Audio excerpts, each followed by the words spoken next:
Jina langu naitwa Saidi Hango. Kikubwa kinachoendelea katika mzozo wa Mashariki ya Kati baina ya Israeli na Marekani dhidi ya nchi ya Irani ni mwendelezo wa kile ambacho kiliitwa vita vya siku 12. Lakini ikumbukwe katika mzozo huu kumekuwa na historia ndefu ya aina yake baina ya uhasama wa Marekani na Iran.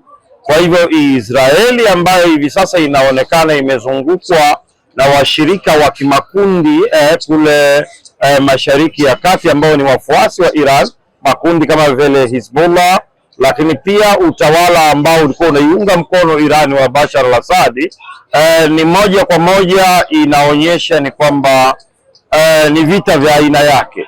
Lakini kikubwa tunaingia katika vita hivi ikitazamiwa hali ya dunia ipo katika msingi wa kutegemeana.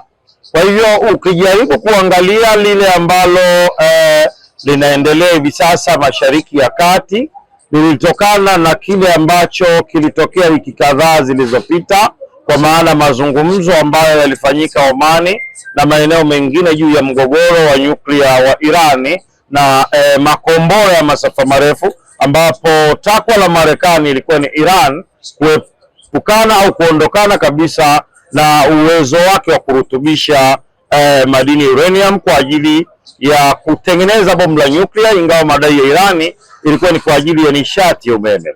Lakini pia hoja za Marekani ambazo pia takwa lake lingine lilikuwa ni la kutaka kwamba Irani pia iachane na mkakati wake wa makombora ya masafa marefu, yalikuwa ni mambo ambayo hayakubaliki na Irani yenyewe. Kwa hivyo kinachoendelea hivi sasa ni mwendelezo wa kile ambacho tunakiona kinaweza kikaleta athari na changamoto mbalimbali kwa maana kwa ulimwengu na kwa Mashariki ya Kati yenyewe, hasa ikizingatiwa umuhimu wa eneo mkakati la Hormuz, kwamba ni eneo ambalo linapitisha mafuta na kwa namna moja ama nyingine mafuta haya hutegemewa duniani kote, haswa unapojadili swala zima la uchukuzi. Kwa mfano hivi sasa unapojadili taifa la Uchina linauza duniani kote bidhaa zake, lakini pia nishati ya gesi na mafuta ni moja ya nishati muhimu kulingana na usafirishaji na kadhalika. Lakini pia Irani imeonekana kwenye vita hivi ikivieneza, kwa maana imeshambulia mataifa kama vile Qatar, Kuwait, Saudi Arabia na kadhalika. Lakini katika siku za jana pia tumeona moja kwa moja wakishambulia kule Uturuki, na Uturuki ni mshirika wa NATO. Kwa hivyo vita hivi maana yake vinakwenda kutanuka. Lakini pia unapojaribu kuchambua na kutazama jambo hili linahusisha huenda makombora ya kimkakati, haswa unapozungumzia wakati wa shambulizi lile la vita vya siku 12, tuliona Marekani ilitumia B-Bomber-2 ndege ya kimkakati ile ambayo ilipiga Isfahan, Kordon na Natanz. Lakini pia tuliona Irani ilitambulisha kombora lake la Fatah kwa maana siku ya 12. Lakini siku ya jana tumeona pia wakitangaza kutumia kombora lake la Fatah-2 ambalo ni kombora la kimkakati kabisa. Lakini pia tumeona akijaribu kutumia baadhi ya makombora ambayo ni madhubuti, na kulingana na maelezo ya RGC, walinzi wa mapinduzi ya Kiislamu wa Irani, wanasema kwamba kadri vita hivi vitakavyozidi kusogea mbele watazidi kutumia mifumo ya kisasa zaidi. Wa muundo wa jeshi la Iran ni jeshi ambalo ni la aina yake, kwa sababu unapojadili vita ambavyo vilikuwa ni vya huba baina ya Iraq na Irani, vilikuwa ni vita ambavyo viliifanya Irani iwe madhubuti na ya kimkakati zaidi, kwa sababu Waarabu wote waliungana kupambana na Irani, kwa maana kuisapoti Iraq kwa wakati ule dhidi ya Iran, na Irani iliwafanya wajikite zaidi katika makombora ya kimkakati, na kwa namna moja ama nyingine ni hodari wa mazingira ya vita vya muda mrefu. Lakini pia unapojadili issue ya vile vita vya siku 12, kuna kitu pia unajifunza kwamba wakati Marekani anapiga Isfahan, Kordon na Natanz, tuliambiwa uwezo wa makombora ya kimkakati, hasa makombora haya ya masafa marefu yenye uwezo wa kiballistic missile hizi kwamba amemaliza. Donald Trump alijitapa kwamba amemaliza huu mfumo, lakini katika vita hivi ambavyo vinaendelea hivi sasa, utaona nchi washirika wa Marekani zikiwemo bezi zake zimeshambuliwa, lakini ingawa baadhi ya mataifa ambayo ni kama Qatar, Jordan na Kuwait na mataifa mengineyo wamejaribu kutumia Patriot kujaribu kupangua baadhi ya makombora ya Irani, lakini bado vita vinaonekana ni vita vigumu kwa pande zote.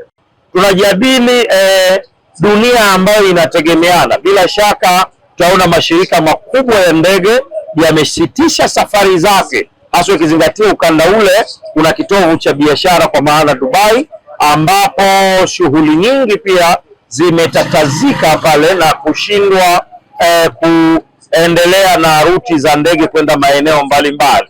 Lakini pia utaona baadhi ya balozi za Marekani zimefungwa. Unapohitaji United States of America, taifa la Marekani ni taifa imara na madhubuti, lakini yapo baadhi ya mambo unaweza ukayatafasiri tofauti na kile ambacho kinaaminika na wengi. Jaribu kuangalia wakati wa mzozo wa kule Afghanistani, wakati anaenda kuondolewa ndugu Mullah Omar, utaona haikwenda Marekani peke yake, la hasha, ilishirikiana na nchi nyingi za Ulaya kiwemo mshirika wake wa muda mrefu Uingereza na nchi nyinginezo zenye nguvu za kijeshi, lakini waliweza kumwondoa Mullah Omar, na baadaye tukaona Watalibani wameweza kujiimarisha na kwa namna moja ama nyingine wameweza kwenda kuingia tena ikulu ya Kabul, kwa maana wanaiongoza Afghanistani kwa sasa.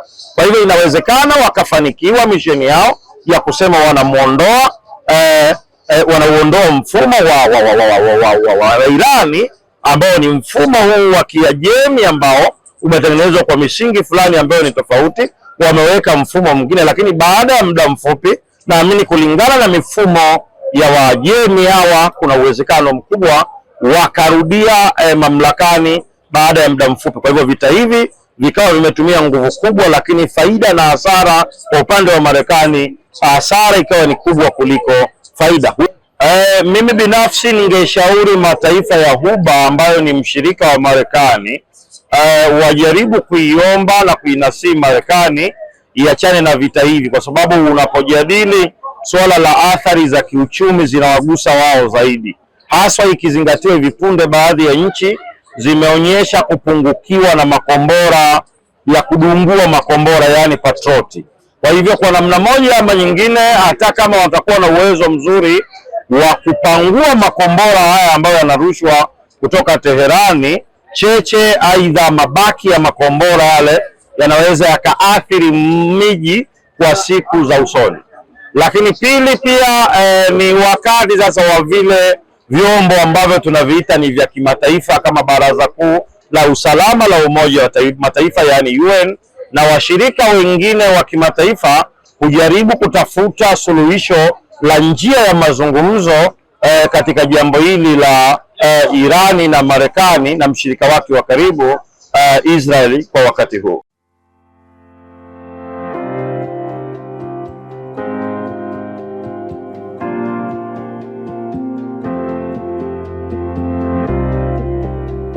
Ukiwa Arusha na unahitaji sehemu nzuri ya kufikia, karibu Arusha Kondo Hotel iliyopo katikati ya jiji la Arusha na karibu na huduma zote muhimu.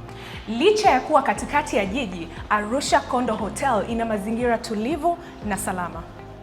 Hiki hapa ni chumba cha single, kikubwa, safi, chenye mpangilio mzuri na mwanga wa kutosha kwa mgeni mmoja. Hii hapa ni double room, kikubwa zaidi, kimepambwa kwa mtindo wa kisasa na ni chaguo bora kwa wanandoa au mgeni anayependa starehe.